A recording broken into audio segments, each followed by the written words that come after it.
आज हम सब मिलकर एक बहुत ही कमाल के सफर पर निकलने वाले हैं। एक ऐसा सफर जो हमें हजारों लाखों साल पीछे ले जाएगा। हम उस दौर को जानेंगे जब इंसानों ने न सिर्फ जीना सीखा बल्कि अपने जीने का तरीका ही हमेशा हमेशा के लिए बदल डाला। तो सबसे पहला सवाल, हजारों लाखों साल पहले हमारे पूर्वज मतलब जो सबसे शुरुआती इंसान थे, वो रहते कैसे थे? जरा सोचिए, ना तो कोई घर था, ना ही कोई दुकान, तो फिर उनका गुजारा चलता कैसे था? और इस सवाल का जवाब हमें मिलता है ऐसी जगहों से। ये जो तस्वीर है ये भीमबटका की एक गुफा की है। और ये लोग कौन थे? ये थे आखेटक, खाद्य संग्राहक, मतलब शिकारी और खाना इकट्ठा करने वाले। इनकी पूरी जिंदगी बस भोजन की तलाश में एक जगह से दूसरी जगह घूमते हुए ही निकल जाती थी। तो चलिए कहानी के पहले हिस्से में चलते हैं और थोड़ा और करीब से समझते हैं कि इन शुरुआती इंसानों का ये जो खाना बदोश जीवन था वो आखिर था कैसा। तो ये जो शब्द है आखेटक खाद्य संग्राहक, ये सुनने में थोड़ा भारी लगता है, पर मतलब बहुत सीधा है। आखेटक यानी शिकार करने वाला, और खाद्य संग्राहक यानी खाना इकट्ठा करने वाला। और जानते हैं सबसे हैरान करने वाली बात क्या है? मानव इतिहास का लगभग 99% हिस्सा इसी तरह बीता है। जी हाँ, मतलब आज हम जैसे घरों में, शहरों में रहते हैं, वो तो पूरी कहानी का बस एक छोटा सा आखिरी हिस्सा है। अच्छा, अब जरा इस नक्शे को देखिए। ये बड़ा दिलचस्प है। इस पर ये जो लाल तिकोन और नीले चौकोर दिख रहे हैं ना, ये वो पूरा स्थल है, मतलब वो पुरानी जगह जहां इतिहासकारों को इन शुरुआती लोगों के रहने के सबूत मिले हैं। ये निशान एक तरह से उन रास्तों की कहानी कह रहे हैं जिन पर वो कभी चले होंगे। अब सिर्फ घूमते रहने से तो काम नहीं चलता है ना। जिंदा रहने के लिए उन्हें औजारों की भी जरूरत पड़ती थी। और उस जमाने में उनके दो सबसे बड़े साथी थे, पत्थर और आग। पत्थर के औजार कह सकते हैं कि ये उस जमाने के स्विस आर्मी नाइफ थे। मतलब एक औजार से सारे काम, मांस काटना हो, पेड़ की छाल उतारनी हो, सब कुछ इन्हीं से होता था। और देखिए कैसे वक्त के साथ ये औजार भी बेहतर होते गए। पहले ये खुरदुरे थे, फिर धीरे धीरे और तेज और पॉलिश वाले बनने लगे। ये टाइमलाइन हमें इस पूरे सफर के स्केल का अंदाजा देती है। देखिए, पूरा पाषाण काल यानी पुराना पत्थर का युग, ये अकेला ही 20 लाख साल से लेकर 12,000 साल पहले तक चला। ये मानव इतिहास का 99% हिस्सा है। सोचकर देखिए, हमारी पूरी सभ्यता, हमारे शहर, हमारी टेक्नोलॉजी, ये सब तो इतिहास की किताब के बस आखिरी कुछ पन्नों में सिमटा हुआ है।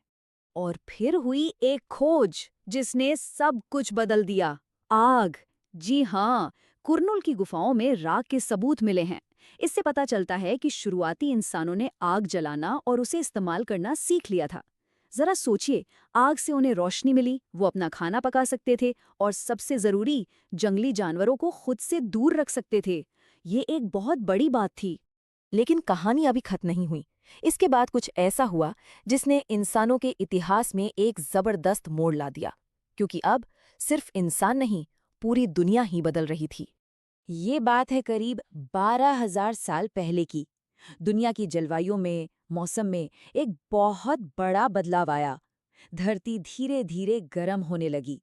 और ये कोई छोटी मोटी घटना नहीं थी। इसी बदलाव ने इंसानी जीवन को हमेशा के लिए बदलने की नींव रखी। तो हुआ क्या? देखिए, ये सब एक दूसरे से जुड़ा हुआ है। मौसम गर्म हुआ तो घास के बड़े बड़े मैदान उगने लगे।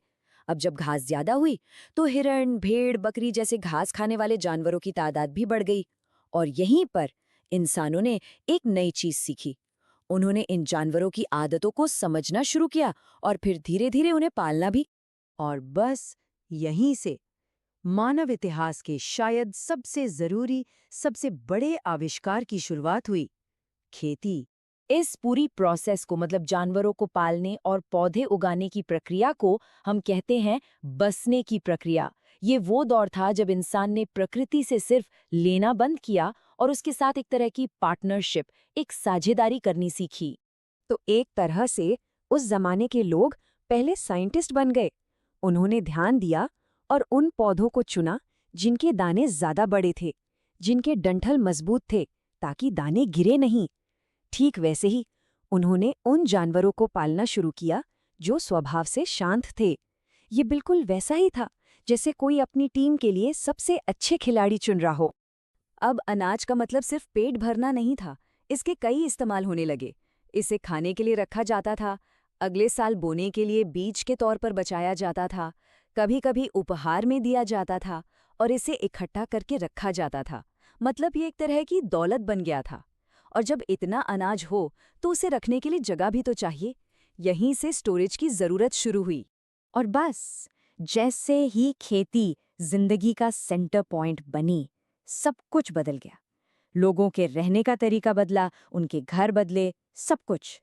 सोचिए, अब लोगों को अपनी फसल की देखभाल के लिए एक ही जगह पर लंबे समय तक टिकना था, तो जाहिर है उन्हें अनाज को स्टोर करने के लिए बर्तनों की जरूरत पड़ी और खेती करने के लिए पहले से बेहतर पॉलिश किए हुए औजारों की भी। ये जो चीजें हमें मिली हैं, ये इस बात का सीधा सबूत है कि लोग अब एक जगह बसकर रहने लगे थे। ऐसी ही एक जगह का सबसे अच्छा उदाहरण है मेहरगढ़। ये उन सबसे शुरुआती गांवों में से एक है जहां हमें खेती करने और जानवर पालने के सबसे पुराने सबूत मिले हैं। यहाँ पर अब गुफाएं नहीं, बल्कि चौकोर और आयताकार घर मिले हैं। कुछ घरों में तो अनाज स्टोर करने के लिए अलग-अलग कमरे भी बने हुए थे। ये साफ दिखाता है कि लोग अब सिर्फ आज का नहीं, बल्कि आने वाले कल का भी सोच रहे थे और उनका इरादा अब एक ही जगह पर बसने का था। और ये खोज तो वाकई बहुत दिलचस्प है। मेहरगढ़ में एक कब्र मिली जिसमें एक इंसान के साथ कुछ बकरियों को भी दफनाया गया था। इससे हमें उनके विश्वासों के बारे में पता चलता है। शायद वो मानते थे कि मौत के बाद भी कोई जिंदगी होती है और ये सामान उस दूसरी दुनिया में उनके काम आएगा। तो ये था शिकारी से किसान बनने तक का सफर। ये सिर्फ खाना जुटाने के तरीके में आया बदलाव नहीं था। नहीं, ये एक क्रांति थी। एक ऐसी क्रांति जिसने हमारे समाज, हमारे घर और हमारी पूरी की पूरी सभ्यता की बुनियाद रखी। और आखिर में एक सवाल सबके लिए, जिस तरह खेती ने हजारों साल पहले की दुनिया को पूरी तरह बदल दिया था, क्या आज के दौर में कोई ऐसा आविष्कार या कोई ऐसी टेक्नोलॉजी है जो हमारी दुनिया को ठीक उसी तरह बदल रही है? इस पर सोचिएगा जरूर।